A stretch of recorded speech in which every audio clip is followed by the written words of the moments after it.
So this is the time of year where we start talking about strategizing for the next year. I understand it's only halfway through September, but it's kind of like doing your taxes. You want to start tax planning as early as possible. Well, you want to start doing your business planning as early as possible as well. And fun enough, one of our clients actually reached out to me last week and was like, hey man, I want to start talking about 2026. And I was like, yes, let's do it. Let's have that conversation.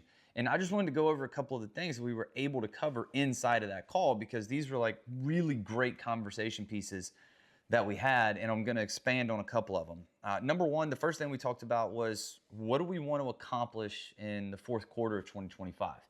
That's always a big thing because we have almost 9 months worth of data that we can build on. We have predictability if you've been in business for quite some time to be able to say, hey, this is how we've been performing throughout the year. This is what we can expect for Q4. So we're able to set those expectations and standards moving in to possibly the slowest part of the year for most contractors and most businesses. Unless, of course, you're in retail, then this is probably going to be stepping up your most busy time of year.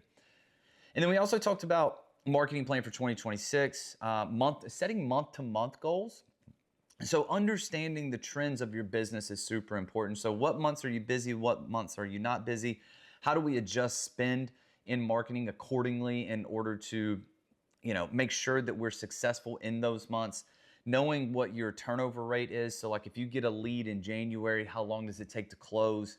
If it's only a 30-day turnaround, that means, you're going to be getting that money come February, which means we got to spend February money in January to get the results in February that we're looking for.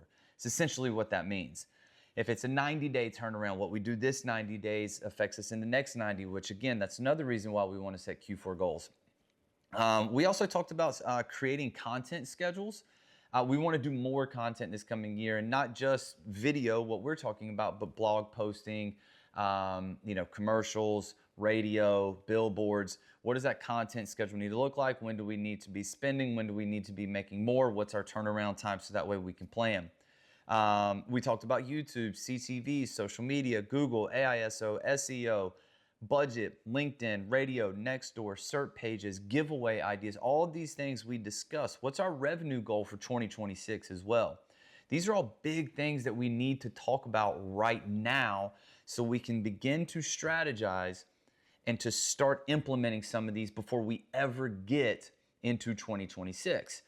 And then the last thing we talked about was separating our branding activities from our lead generating activities, because not all branding is lead gen and not all lead gen is branding, and they all work together. But that also helps us set realistic goals for what it is that we're doing, the tool that we're using, the activities that we're taking part in. Like, what's the actual goal? Like, if we put a billboard up, what's the goal? Like, what are we trying to accomplish? Are we trying to get leads, or are we trying to just put our name in front of people? Radio ads, are we just trying to get data and information from people? Or are we trying to get leads? Are we trying to create a brand? Like, what exactly is it that we're trying to do?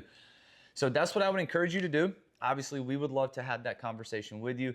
I would love to sit down and discuss what your 2025 Q4 goals are, and also what your goals are moving into 2026, and how we would be able to fit into that and setting your budgets and helping you get the right tools in place, finding the integrators, setting up the automations, and of course, then how do we use that data that we get to feed back into the tools?